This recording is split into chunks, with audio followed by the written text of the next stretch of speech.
8절에서 11절 말씀, 세 절 말씀만 저와 여러분이 같이 한번 읽어보도록 합니다. 앞을 보시고 시작.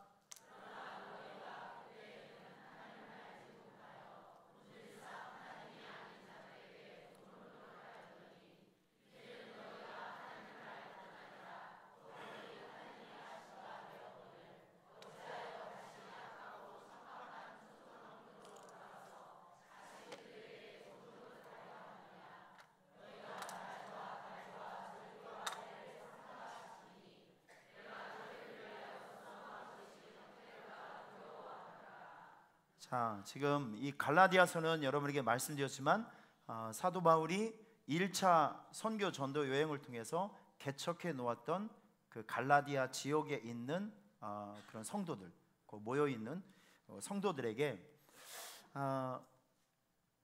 사도 바울이 떠나니까, 선생님이 떠나고 목사님이 떠나니까 거짓 교사들이 막 달라붙었습니다. 달라붙어서 뭐라고 얘기하냐면 믿음을 통한 구원만 가지고는 안 된다. 믿음을 통한 구원, 이거 너무 약하다. 논리가 너무 약하다. 그리고 사도 바울을 보니까 신학교도 안 나온 것 같고 약간 사이비가 좀 있는 것 같다. 그래서 이 그 믿음을 통한 구원 플러스 그래도 할례를 받아야 되고 율법 몇 가지를 지켜야 되지 않는가 하면서 사람들을 회유하기 시작합니다. 사람들이 많이 그 유혹에 빠져서 심지어는 바나바와 또 뭐 베드로와 그런 사람들조차도 현혹이 돼서 막 믿음이 막 흔들리고 있었던 상황에 있었어요. 그때 그 갈라디아 성도들을 바라보면서 로마서와 같이 이 기독교 교리 아주 정확한 핵심을 딱 집어서 믿음을 통한 구원, 그리고 하나님의 자녀들이 어떤 태도로 살아가야 되는지를 정확하게 적어서 보낸 편지가 뭐라고요? 갈라디아서라고 제가 여러분에게 말씀드렸습니다. 여러분, 이제 우리가 한번 정리를 한번 해볼게요. 뭘 정리하냐면 사도 바울이 이렇게 얘기했습니다. 예수님을 통해서 우리에게 아주 영광스러운 축복이 네 가지가 찾아왔다. 기억나십니까? 영원한 죄에서 소멸되었다. 처음 보는 표정이시고 처음 듣는 표정이셔요. 회개하시길 바랍니다. 여러분 기억 좀 해보세요. 그리고 하나님과 가까워졌다 그랬어요. 무슨 뜻이죠? 우리의 신분이 변화되었다. 그리고 휘장이 찢어졌어요. 뭐가 열렸냐면 하나님을 만나는 이 예배의 길이 열리게 된 겁니다. 전에는 여러분들이 바깥 사람이었고 하나님의 축복과는 전혀 상관이 없었던 사람이에요. 그런데 예수님을 믿음으로 여러분들께서 이 축복의 언약과 연결이 되어서 이 축복을 이제 여러분께서 누릴 수 있는 단계로 접어 들어가게 된 것입니다. 할렐루야. 이게 엄청나게 중요한 거예요. 그러면서 사도 바울이 이제 그 갈라디아서 2장 예수님의 이 죽음의 문제를 다시 한번 다루게 됩니다. 여러분, 예수님의 죽음은 그냥 일반적인 사람의 한 사람의 죽음이 아니에요. 예수님의 죽음에는 의미가 있습니다. 이걸 여러분께서 정확하게 아셔야 돼요. 이 예수님의 죽음은 그냥 평범한 죽음이 아니라 성경에 의하면 이 대속, 옛날에는 종이 많았고 옛날에는 그 노예들이 많았잖아요. 종과 노예가 자유인이 되기 위해서는 어마어마한 돈의 페이를 해야 됩니다. 그 값어치를 페이를 해야 돼요. 근데 이 돈이 너무 크기 때문에 웬만한 사람들은 그 돈을 지불하지 못합니다. 근데 우리 예수님께서 죽으심이 이런 의미가 있다는 거예요. 이제 예수님은 종과 노예로 살고 있는 우리를 자유인으로 만들어 주시기 위해서 대신 값을 지불해 주신 죽음, 이게 우리 예수님의 죽음이라는 것이죠. 할렐루야. 이걸 바로 대속의 죽음이라고 하는 거예요. 대속의 죽음. 예수님의 이 죽음 속에는 이런 의미가 있어요. 그래서 예수님의 대속의 죽음 때문에 우리에게 나타난 현상이 뭐냐면 여러분들에게 자유인이 되었고 이거 상속자가 되었습니다. 상속. 이게 엄청나게 중요한 거예요. 조금 전에 여러분에게 설명해 드렸죠. 이제 우리에게, 저와 여러분들에게는 여기에 약속되어 있는 하나님의 축복이 여러분과 단절이 되어 있었어요. 단절. 그런데 예수님의 죽으심과 이 예수님께서 여러분 대신 페이해 주시는 그 은혜와 사랑 때문에 이게 다 여러분의 것이 되었다니까요. 지난주에 신명기 28장 제가 샘플로 여러분에게 읽어드렸죠.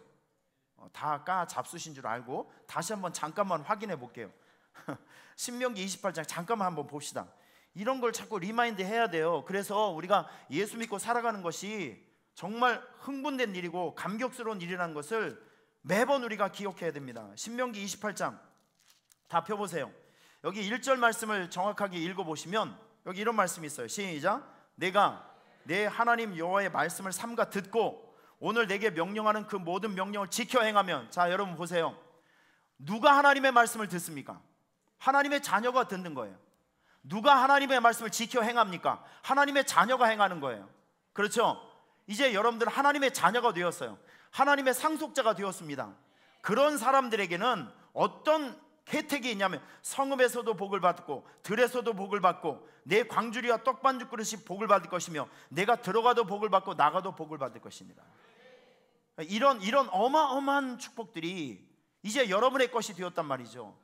여러분, 이 상속자, 여러분들은 이제 노예나 종이 아니라 이 하나님의 축복을 법적으로 받을 수 있는 아주 굉장히 유력한 아버지의 기업을 물려받을 수 있는 유력한 상속자가 된 것이죠. 이게 여러분들의 변화된 신분이라는 것입니다. 따라하겠습니다. 나는 상속자.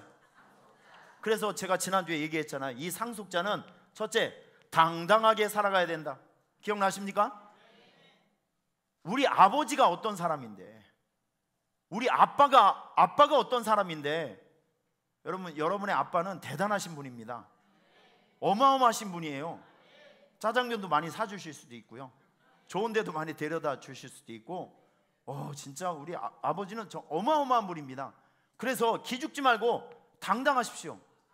그리고 우리에게 이런 새로운 양자라는 새로운 이름과 직분을 주시고 새로운 삶을 살게 해주신 그 아빠를 좀 자랑 좀 해주세요. 우리 아빠 이런 사람이다, 우리 아빠 이런 사람이라고 좀 자랑 좀 해주세요. 할렐루야. 자, 그리고 여기 보면 이제 여러분들께서는요, 어떤 경우에라도 사도 바울이 얘기합니다. 낙심하면 안 된다. 왜? 자식들이 어려운 일을 당하면 부모가 다 해결해 주거든요. 부모들이 나타나게 되어 있어요. 여러분, 이건 우리 자식을 기르면서 마찬가지 아니겠습니까? 자식이 어려운 일 당하면 부모는 자기 피를 빼서라도 자식들을 도와줍니다. 한 번만 도와주는 것이 아니라 죽을 때까지 도와줘요. 목숨을 다할 때까지 도와줍니다. 여러분, 낙심스러운 상황이 있습니까? 그때가 바로 하나님의 역사, 하나님의 기적이 나타날 수 있는 환경이 된다는 것을 기억하셔야 됩니다. 그래서 낙심하지 말고 하나님의 도우심을 좀 기대하면서 살아가십시오. 이게 사도 바울이 지금 계속 얘기하고 있는 내용이 바로 이런 것들입니다. 자, 이제 여러분, 이제 이런 것들을 여러분 마음속에 대충 한번 이렇게 생각하시고, 이제 우리 갈라디아서 우리 그 본문 4장을 한번 펴보세요. 여기 몇 군데를 좀 확인하고 넘어가겠습니다. 자, 여기 보면 1절과 2절 한번 읽어보실래요? 1절과 2절 갈라디아서 4장 1절과 2절 시작.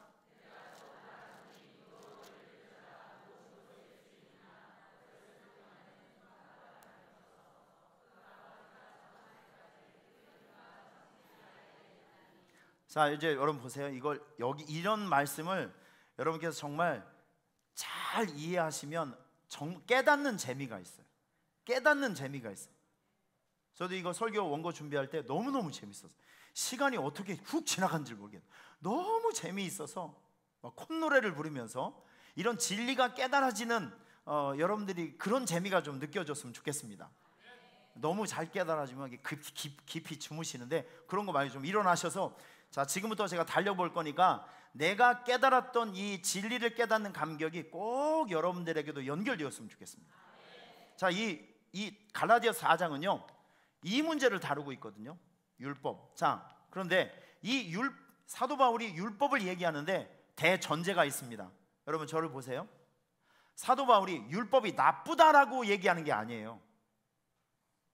율법은 나쁜 게 아니에요. 내가 조금 이따가 설명해 드리겠지만 율법은 하나님께서 우리에게 주신 이 법은, 룰은 그리스도인을, 예수 믿는 사람들을 더 예수 믿는 사람답게 만들어주는 삶의 성결을 가져다주는 너무나도 좋은 것들입니다. 이게 대전제. 율법이 나쁜 게 아니라니까요. 그런데 사도 바울이 여기서 무엇을 설명하냐면 율법의 기능을, 이 율법의 기능 그리고 율법의 한계성을 알아야 된다. 지금 이걸 얘기하고 있는 겁니다. 그래서 여기 2절에 보면 굉장히 중요한 단어가 하나가 나요. 하나는 후견인 나오죠. 그 다음에 하나는 청지기. 이 두 가지 개념이 나옵니다. 이걸 여러분께서 아셔야 돼요. 지금도 저 이스라엘에 가보면 어떤 한 사람이 정확한 판단과 어떤 그걸 선택하는 그 나이가 있어요. 지금 여기 보면 요 후견인은 이런 의미가 있습니다. 어린 상속자가 이쁘게 잘 자랄 수 있도록 육신과 삶을 지켜주는, 그러니까 양육과 보호를 책임져주는 이 엄마와 같은 역할을 합니다. 이 후견인. 그런데 이 청지기는 뭐냐면 어린 상속자의 재산을 잘 관리해 주는 거죠. 이게 변호사 같은 역할을 하는 겁니다. 여러분, 이게 사도 바울이 얘기하고 있는 율법의 기능이 이거라는 거예요. 이거. 여러분, 제가 좀 더 쉽게 설명을 하겠습니다. 예수님이 오시기 전에는 율법을 통해서 사람들이 하나님을 알았어요. 율법을 통해서 하나님을 알았다니까. 이 구약 성경을 통해서 하나님을 알았어요. 율법은 하나님을 가르쳐주는 선생님이에요. 나쁜 게 아니라. 그리고 이 율법이 가르쳐주는 대로 살아가면 하나님의 자녀다운 삶을 살아갈 수가 있는 것이죠. 그러니까 이 율법이라는 것은 우리로 하여금 하나님을 알게 하고 하나님께로 가까이 가게 하는 건 선생님이고 인도자입니다. 관광 가이드처럼 내비게이션 역할을 하는 거예요, 율법이. 자, 이제 우리가 몇 가지를 확인하도록 할게요. 여러분, 이 성경책 뒤를 보시면, 이 찬송가 뒤를 보시면 십계명이 나옵니다. 한번 펴보세요. 십계명. 이럴 때 십계명이 뭐가 있는지 내용을 한번 보세요. 십계명, 우리 하나님께서 모세에게 주신 십계명이에요. 대표적인 케이스입니다. 자, 보셨습니까? 그러면 우리 한번 읽어볼까요? 제1은 시작. 너는 나 외에는 다른 신을 내게 두지 말라. 제2는 너를 위하여 새긴 우상을 만들지 말고 그것들을 섬기지 말라. 제3은 너는 내 하나님 여호와의 이름을 망령되게 부르지 말라. 제4는 안식일을 기억하며 거룩하게 지켜라. 5는 내 부모를 공경하라. 6은 살인하지 말라. 7은 간음하지 말라. 8은 도둑질하지 말라. 9는 내 이웃에 대하 거짓 증거하지 말라. 제10은 내 이웃의 집을 탐하지 말라. 자, 이런 거요. 자, 이런 원칙과 룰을 하나님께서 주셨어요. 자, 여러분, 저를 한번 보세요. 만약에 이런 원칙과 기준이 없었다고 하면 이스라엘 사람들은 지금도 우상 숭배를 했을 거예요. 안식일에 구분이 없고 그냥 아무거나 내 신이 될 수 있는 거예요. 그리고 여러분 보세요. 지금 여기 이런 룰이 없었다고 하면 아마 여러분들 중에서는 재산이 많은 분들은 부인이 7명인 사람도 있을 수 있을 거예요. 아니, 룰이 없으면 그렇게 된다니까요. 그러니까 기준이 없으면 여기 보면 안식일을 지키는 문제, 살인하지 말라, 간음하지 말라, 도둑질하지 말라, 이런 게 하나님께서 하지 말라 하라는 이런 율법 기준을 주셨으니까 이걸 지키고 살아가게 되면 하나님의 자녀다운 삶을 살 수 있는 거예요. 맞지요? 그게 바로 율법의 기능이라는 거예요. 죄를 깨닫게 하고 하나님을 알게 하고. 여러분, 오늘 저는 여러분들에게 좀 권면해 드리고 싶은 것은, 지금 이 시대는 성령 시대, 은혜 시대는 맞아요. 믿음으로 구원받는 성령 시대, 은혜 시대는 맞아요. 그런데 여기 구약 성경에 나와 있는 하나님의 자녀를 향한 이 선한 목적으로 만들어 주신 이 제도, 성경적인 교훈은, 다시 말해서 율법의 교훈은 지금도 유효합니다. 다시 한번요. 지금도 유효합니다. 여러분, 이 말씀을, 이 성경에 기록되어 있는 이 말씀을 우리가 잘 지켜서 살아가게 되면 우리에게 경계선이 생기는 거예요. 하나님의 자녀다운 경계선이요. 그래서 이 율법이라는 것은 하나님의 경계선이라니까요. 저 여러분들께서 이 은혜 시대, 성령 시대를 살아가지만 여기 나와 있는 이 구약 성경에 나와 있는 이 모든 제도나 하나님의 자녀를 하나님의 자녀답게 만드는 이 선한 이 법과 기준을 잘 지키며 살아가는 여러분이 되시길 바랍니다. 그러면 그런 사람들에게 나타나는 주의 은혜가 무엇이냐면 삶의 성결이 나타나요. 그리고 우리가 예수님을 닮아가는 그 삶이 나타나게 되는 것입니다. 믿습니까? 이게 바로 율법의 기능이라는 거예요. 자, 이거를 이렇게 율법은 후견인, 우리를 보호해주는 사람, 그리고 우리를 재산을 지켜주는 이런 기능이 있다. 여기 이런 기능. 그런데 이거는 여기는 이런 기능은 있지만 우리로 하여금 하나님께로 가까이 데려다주는 기능은 있지만 이 안에서는 율법의 행위를 가지고는 여전히 죄의 문제가 해결되지 않는다. 한계성이 있다. 이걸 얘기해 주는 거예요. 할렐루야. 이 원리적으로 맞죠? 자, 그러면서 이제 사도 바울은 이 시선을 이제 율법에서 누구를 향해서 이제 시선을 돌려? 예수 그리스도. 여러분 이 부분을 정확하게 이제 여러분께서 이해하셔야 됩니다. 율법을 바라봤다면 이제 우리의 구원의 실체가 되시는 예수 그리스도를 이렇게 보는 거예요. 그런데 여기에 굉장히 중요한 말씀이 한 말씀이 나옵니다. 갈라디아 4장에 보면 때가 참에라는 말이 나와요. 때가 차면 목욕탕을 가는 게 아닙니다. 그 때가 아니고요. 여러분 이 말씀을 앞뒤 전후좌우로 잘 한번 생각해 보세요. 왜 하나님께서는 그 로마의 가장 부흥의 절정이 있을 때 우리 예수님을 이 세상에 구원주로 보내주셨을까? 여러분 여기서 때예요. 때. 이 때가 엄청나게 중요합니다. 이 때. 자, 이거를 이렇게 한번 해석할게요. 당시에 세계를 지배했던 것은 로마입니다. 아시죠? 로마. 그런데 이 로마가 1000년 동안 유럽을 지배했어요. 그 지배했던 이유가 두 가지 있습니다. 이유가 첫째는 길이었고 두 번째 헬라어 언어였습니다. 이 두 가지 문제. 하나님께서는 예수 그리스도를 이 땅에 보내신 때를 정하실 때 로마에 의해서 전 세계로 복음이 확산될 수 있는 길이 완성될 때를 기다렸던 거예요. 그리고 전 유럽 사람들이 헬라어 하나를 가지면 지금으로 얘기하면 영어를 할 수 있으면 웬만한 나라에 가서 의사소통이 가능합니다. 근데 베트남은 잘 안 되더라고요. 차라리 한국말을 하는 게 낫지. 거기 진짜 단 한마디가 안 통해요. 근데 그 당시에 헬라어를 할 수 있으면 세계 공통어, 지금으로 생각하면 영어라는 말이죠. 그게 웬만한 유럽 지역에서는 다 통해요. 그러니까 보세요. 이 길이 만들어지고 언어가 만들어졌어요. 요때 하나님께서는 당신이 인간의 몸을 입고 이 세상에 오신 겁니다. 이게 바로 때가 찼다라는 의미예요. 여러분 저는 여기서 이 말씀을 준비하면서 대단히 중요한 것을 한 가지 깨달았습니다. 우리의 일상 속에 하나님께서는 우리 미래에 가장 필요한 그 어느 때, 그 환경을 오늘이라는 환경 속에서 만들고 있다. 여러분 이 수준 높은 말을 이해할 수 있겠습니까? 이거 이해하셔야 돼요. 그러니까 지금 오늘 여러분의 일상 속에 일어나고 있는 크고 작은 일들, 어떨 때 실망스러운 일들, 뭐 여러 가지 상황들이 있죠. 이 상황은 그 어느 땐가를 위한 하나님의 예비하심이고 준비하심이라는 거예요.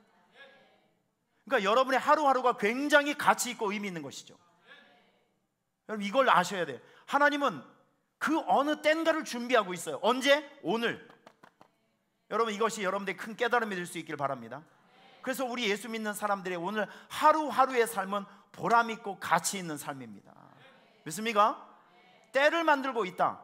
다시 말해서 길을 만들고 언어, 이게 뭡니까? 복음이 퍼질 수 있는 상황과 환경을 만들고 있다는 거 아니에요? 이겁니다. 이거. 여러분 어느 날 갑자기 여러분들에게 뭔가 이루어지는 것이 아니에요. 하나님께서 일단 상황을 만드시고 환경을 만드시고 주변을 정리시킨 다음에 가장 적절한 시기에 그분이 오시는 거예요. 구원자가 오시는 겁니다. 이 때가 이런 하나님의 뜻이 이루어지는 타이밍이 여러분들에게 점점 가까이 오고 있음을 믿으시길 바랍니다. 그걸 기다리는 것이 신앙이라는 것이죠. 할렐루야.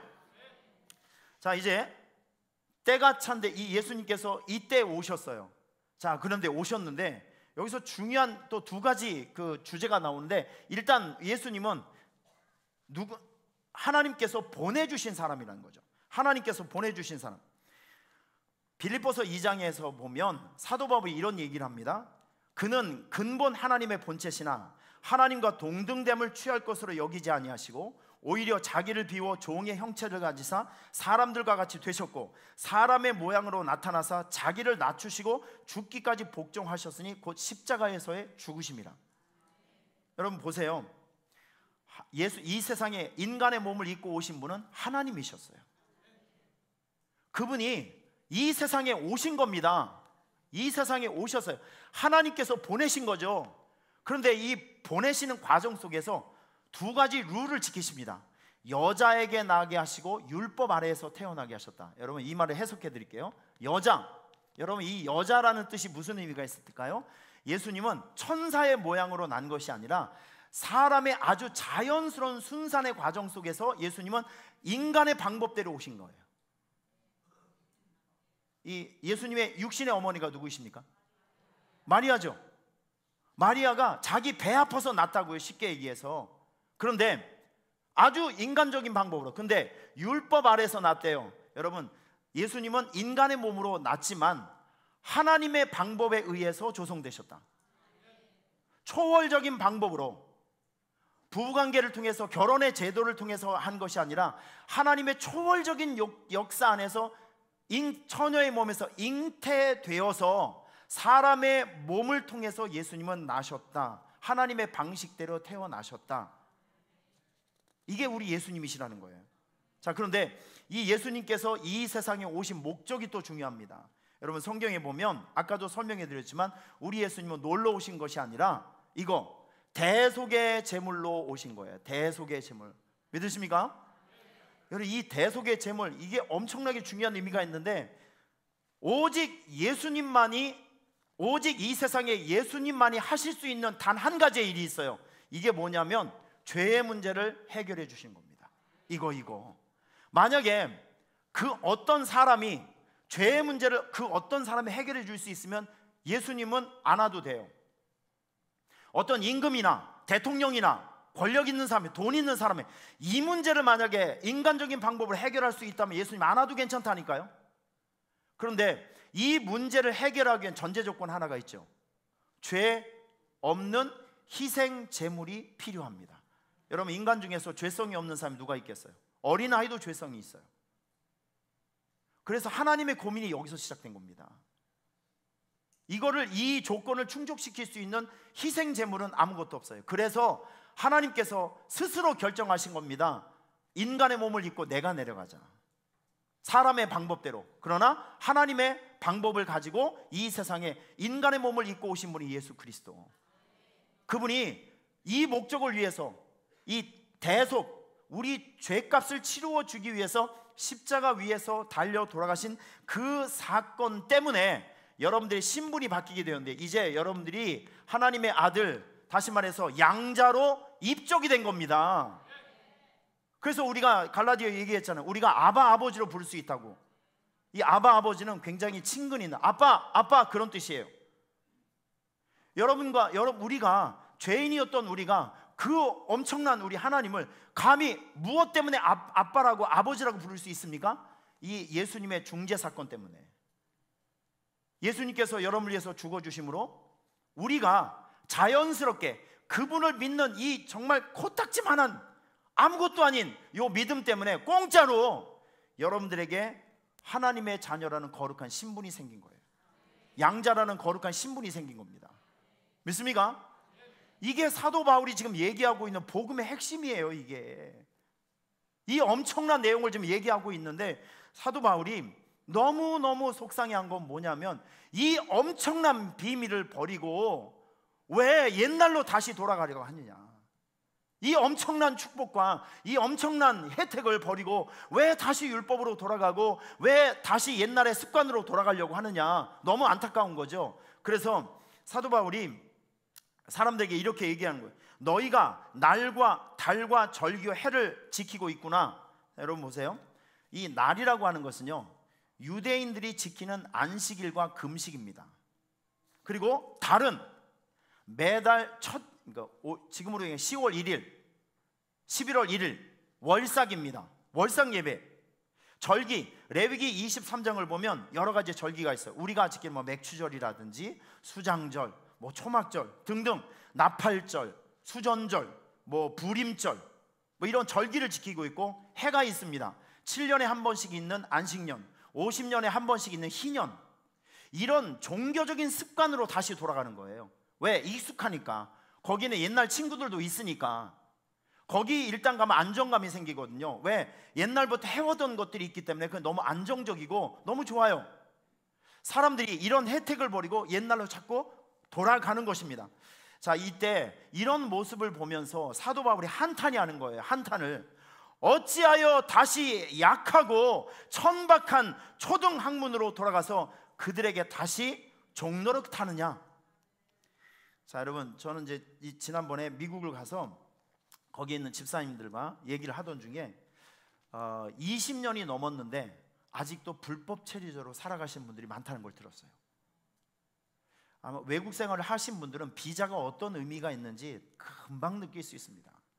비자는요, 여러분, 우리나라, 여러분 대한민국 국적을 가지고 있으시죠? 대한민국 국적 이 여권이 어떤 나라에서는 하나에 1,000만 원에 팔린대요. 이게 돈 없으신 분들은 가서 여권을 거기서 팔아먹고 다시 오셔도 될 것 같아. 이게 여권, 우리나라 국적이요, 여권 한 장의 파워가 대단합니다. 이 여권만 가지면 비자가 없이 무비자로 입국할 수 있는 나라가 수십 개 국가가 돼요. 지금 우리는 한국에서 살고 있기 때문에 뭐 그런가 보다 하죠. 그런데 외국 사람들한테 물어보실래요? 외국 사람들, 대한민국 국적 갖고 있는 사람이 너무 부러울걸요? 제가 미국 갔을 때 거기 물어보니까 미국 시민권을 가지고 있는 사람의 노동 받는 임금과 불법 체류자가 받는 임금이 달라요. 쉽게 얘기해서 시민권을 갖고 있는 하루에 10만 원을 번다고 하면 불법 체류자는 6만 원, 7만 원밖에 못 받아요. 보험 문제는 어떻게 해요? 건강보험 문제.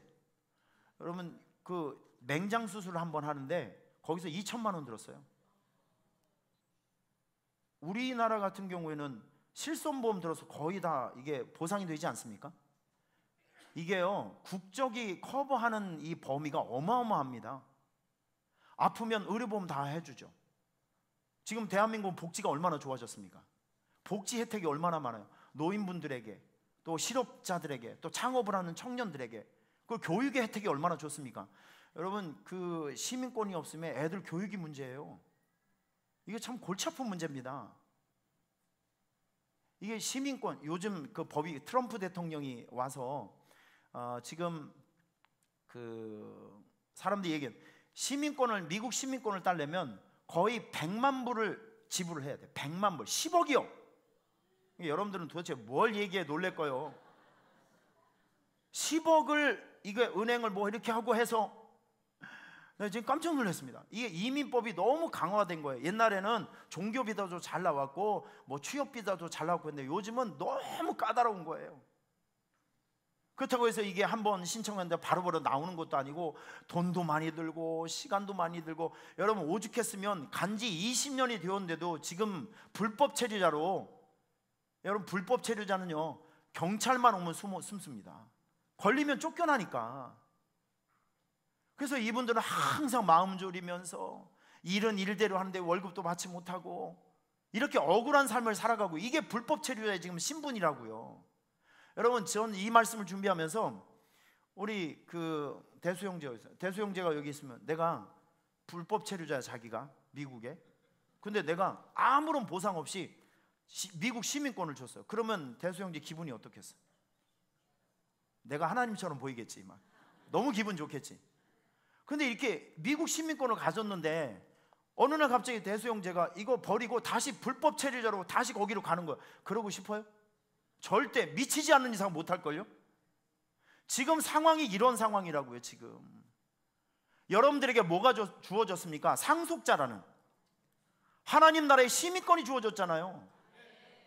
근데 그걸 버리고 왜 비참하게, 왜 다시 죄의 종노릇 하느냐, 왜 다시 율법에 묶이려고 하느냐, 그 이상한 종교 습관에 왜 돌아가려고 하느냐. 여러분, 저는 여기서 이게 다른 사람의 문제가 아니라 지금 이게 우리들의 문제라고 저는 생각이 들어요. 여러분, 우리 옛날로 돌아가서는 안 됩니다. 어떤 경우에라도 그 옛날 하나님 없이 살고 있었던 그때, 열심 없이 살았던 그때, 하나님에 대한 거룩한 비전이 없었던 그 무의미한 시간들, 거기로 터닝백하면 안 된다고요. 돌아가면 안 된다고요. 오늘 이 말씀이 여러분들에게 이 음성으로 들릴 수 있기를 축원합니다. 그 비참한 시대로, 그 하나님이 없는 그 땅으로, 그 시간으로 하나님을 향한 거룩한 비전과 거룩한 뜻이 없는 그 상태로 돌아가지 않기를 바랍니다. 이걸 이렇게 받아들이셔야 돼요. 지금 여러분, 전 여기서 곰곰이 생각을 해봤습니다. 이 사람들이 왜 돌아가게 됐을까? 옛날로. 첫째는 거짓 교사들의 강력한 유혹. 둘째, 옛날에 만났던 그 사람들, 옛날에 익숙한 그 상황들이 그리워서. 세 번째는 구원의 감격이 점점 약해지니까 돌아간 거예요. 여러분, 우리도 긴 인생을 살고 신앙생활을 하다 보면 이런 경우를 만나요. 열심히 식어지고, 능력이 식어지고, 예배의 감격이 식어지고, 뭔가 자꾸 식어지게 되면 우리는 우리 본능상 옛날을 그리워하게 되어 있어요. 이걸 바로 옛날로 돌아가는 현상을 슬럼프라고 합니다. 저는 오늘 이 말씀을 여러분들에게 드리면서 아주 긴급 처방을 좀 내리고 싶어요. 아주 간단한 원리입니다. 저는 여러분들이 날마다 영적인 전성기를 살아갈 수 있기를 축원합니다. 슬럼프를 극복하셔야 돼요. 이거 한번 빠지면 감당 못합니다. 감사했던 사람이 원망하게 되고요, 열심을 냈던 사람이 비판하면서 자꾸 이상한 짓을 하게 되고, 너무 안타까워요. 자, 이걸 극복하기 위해서는 여러분에게 제가 세 가지를 권면해 드립니다. 따라하겠습니다. 우선순위. 다시요. 우선순위를 잘 배열을 하셔야 돼요. 다시 말해서 예배 중심적인 삶을 살아갈 수 있길 바랍니다. 여러분, 예배가 뭡니까? 제가 여러분들에게 설교할 때 가끔 이런 표현을 했습니다. 교회는 주유소다. 다시 한번 따라하겠습니다. 여러분, 눈을 좀 뜨세요. 이런 말씀 들으셔야 됩니다. 교회는 뭐라고요? 주유소. 우리가 교회에 올 때는 비어있는 걸로 오잖아요. 비어있는 인생 탱크가 있잖아요. 그러면 예배를 통해서 하나님은 여러분들에게 필요한 것을 공급해 주시는 거거든요. 그래서 교회를 자주 오는 것은 여러분에게 상당한 유익함이 생기는 거예요. 예배는 지겨운 이 종교적인 노동행위가 아니라는 것이죠. 오히려 비어있는 내 인생이 하나님의 능력 가운데 체험을 받는 축복의 시간입니다. 그래서 여러분들의 삶이 예배 중심적으로 바뀌어야 돼요. 예배를 위해서 하루의 삶을 조종하고, 예배를 위해서 일주일의 삶의 스케줄을 조종하는 것, 전 여러분들이 예배 횟수가 점점점 늘어날 수 있기를 바랍니다. 주일 오후 예배하고 담 쌓고 있는 분들, 오늘 이 말씀을 듣고 오늘부터 주일 오후 예배를 철저히 지키시길 바랍니다. 수요 예배, 이건 내 영역이 아니라고 포기하고 있는 분들, 수요 예배 자리에 오시길 바랍니다. 적어도 여러분들은 새벽 예배 일주일에 2번 정도는 오셔야 되지 않겠어요? 제가 일주일에 다 와라 말을 못해요. 일주일에 2번 정도 정신 바짝 차리고 새벽 예배에 와서 이 예배 횟수를 늘려가면 여러분의 믿음의 온도, 사명의 온도, 이걸 지킬 수 있다고요. 이게 예배하고 자꾸 멀어지고, 일주일에 간신히 11시 15분에 와서 목사님 축도 끝나기 전에 훅 도망가고 이래버리면 이게 지켜지겠냐고요. 이게 생각해 보세요. 여러분, 일주일에 딱 한 번 식은 밥 먹은 사람하고 몇 끼니마다 엄마가 해준 따뜻한 밥 먹은 사람하고 힘이 어떤 사람이 더 있겠냐고요. 이 말이에요. 지금 여러분, 엄마의 밥을 먹으세요. 그 인스턴트 식품 컵라면 먹어봐야 하나 도움이 안 돼. 여러분, 매일매일 오셔서 엄마 밥을 먹으세요. 예배 횟수를 늘리시길 바랍니다. 그래야 여러분들께서 옛날로 돌아가지 않게 되고 여러분의 마음속에 여러분의 이 영혼이 건강하게 될 수 있다는 것이죠. 삶의 우선순위를 예배 중심적으로 바꾸십시오. 자, 두 번째 원리입니다. 두 번째 원리, 기도의 11조를 드리세요. 무슨 11조요?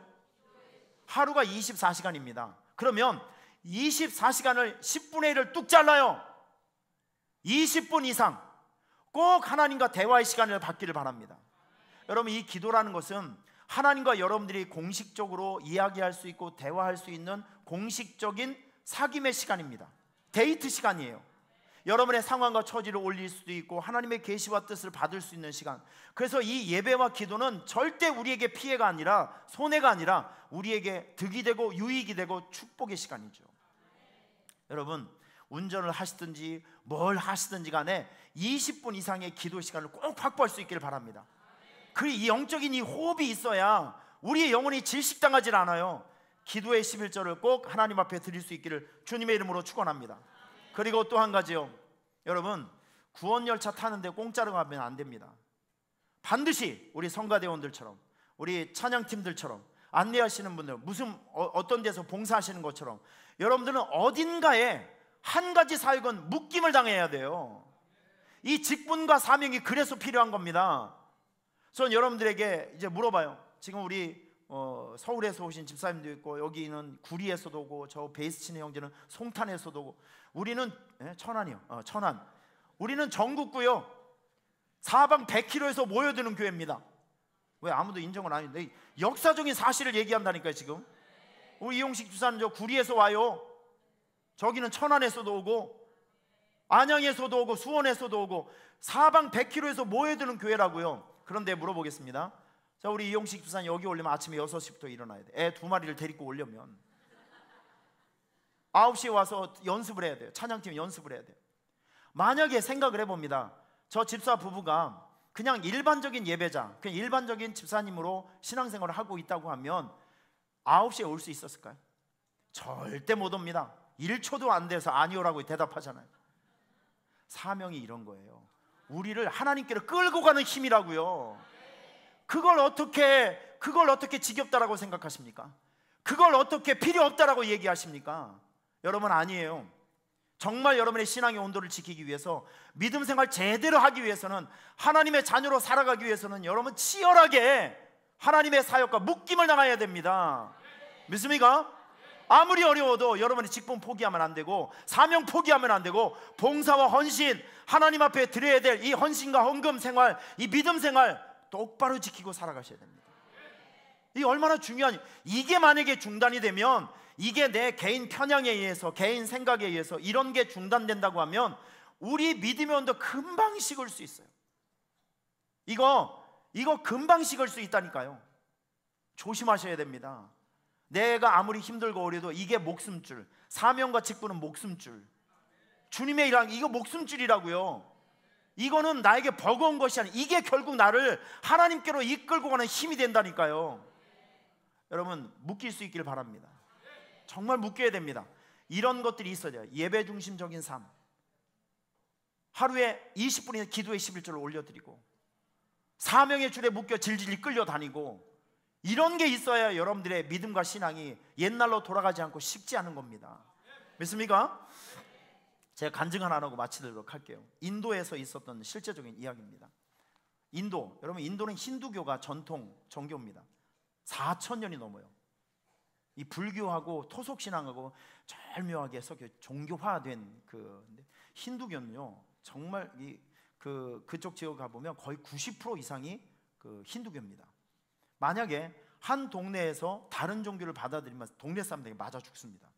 근데 어떤 동네에 선교사님이 들어가서 한 가정을 예수를 전했어요. 근데 그분들이 이 십자가의 도를 깊이 깨달으면서 자기가 종교를 바꿨어요. 나는 이제 그리스도인으로 살겠다.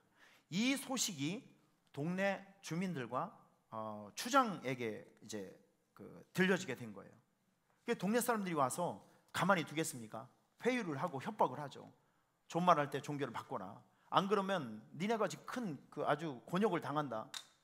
근데 말을 안 들으니까 하루는 추장이 동네 사람들 다 모아놓고 그 사람들을 한 중심으로 다 이제 몰아세운 거예요. 그러면서 하는 말이 뭐냐면, 오늘 이 시간에 너희 가정이 다시 힌두교로 이렇게 돌아오지 않으면 우리 공개적인 종교법에 의해서 너희를 죽일 수밖에 없다. 그러면서 진짜 사람들이 돌을 들고 무기를 들고 서 있는 거야. 얘기해라.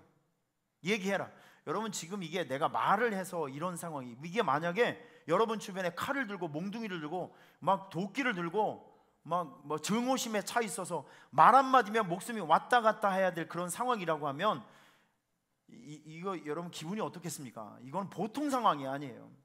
그때 이 집 가장 그분이 이런 얘기를 했습니다. No turning back. 난 옛날로 안 돌아갈 거야. 나는 주님 뜻대로 살기로 결심했다. 이 세상 사람 날 몰라줘도 나는 주님 뜻대로 살기로 했다.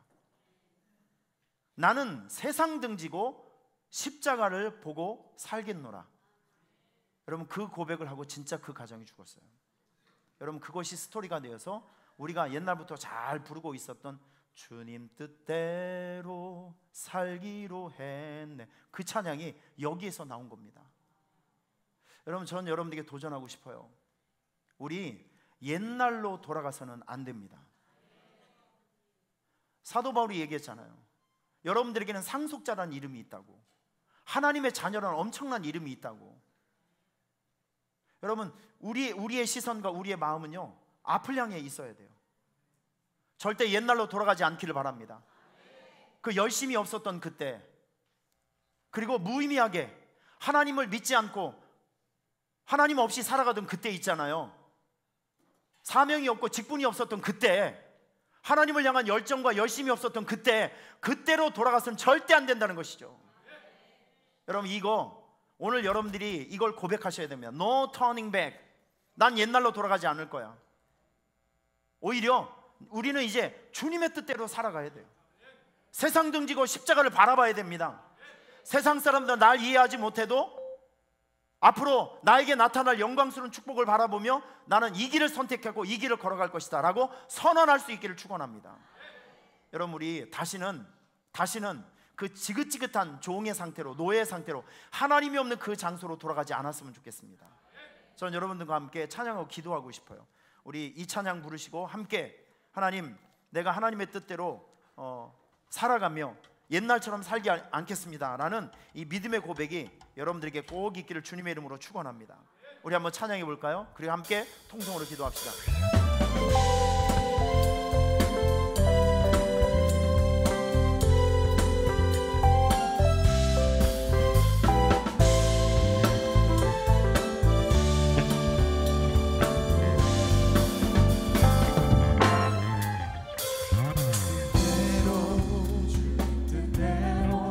살기로 했네, 주님 뜻대로 살기로 했네, 주님 뜻대로 살기로 했네, 뒤돌아서지 않겠네. 이 세상 사람 날 몰라줘도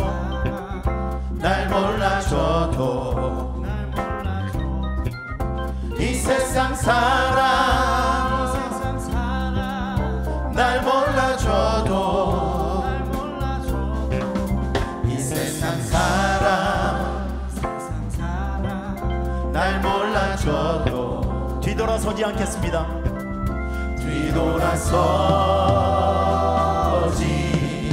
않겠네.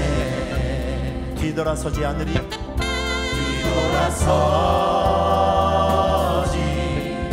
않겠네. 어떠한 시련이 와도, 어떠한 시련이 와도, 수많은 유혹 속에도 신실하신 주님 약속 나 붙들리라. 세상이 이해 못하고 우리를 조롱하여도 신실하신 주님 약속만 붙들리라. 결코 돌아서지 않으리. 세상 등지고 십자가 보내.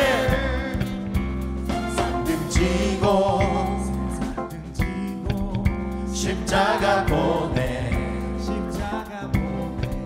세상 등지고 십자가 보내. 세상 등지고 십자가 보내. 뒤돌아서지 않겠습니다. 뒤돌아서지 않겠네. 뒤돌아서지 않겠습니다. 뒤돌아서 우리 힘차게 고백합시다. 어떠한 시련이 와도, 어떠한 시련이 와도, 수많은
이제 두 손을 가슴에 대시고 우리 2분 정도만 하나님께 함께 기도하겠습니다. 하나님, 오늘 이 시간 이후로 결단하십시오. 나는 옛날로 돌아가지 않겠습니다. 열심이 없었던 그때, 하나님을 모르고 있었던 그때, 직분이 없었던 그때, 예배가 없었던 그때, 기도가 없었던 그때, 그때로 다시는 돌아가지 아니하겠습니다. 여러분도 입술로 고백하십시오. No turning back. 나는 결코 과거로 돌아가지 않겠다. 하나님이 없는 그때로 돌아가지 않겠다. 하나님 앞에 결단하시며, 주님, 내가 이제는 주님의 뜻대로 살겠습니다 라고는 위대한 결단들이 여러분의 고백 가운데 나타날 수 있길 바랍니다. 우리 다 함께 우리 2분 동안만 주여 한번 부르신 후에 이 믿음 얻기 위해서 통성으로 기도합니다. 주여! 하나님 아버지 감사합니다. 오늘도 우리에게 주신 이 귀한 말씀, 옛날로 돌아가지 않고 과거로 돌아가지 않는 이 귀한 믿음이 우리에게 간절히 있기를 원합니다. 그 비참했던 옛날의 상태로 돌아가지 않게 하여 주시옵소서.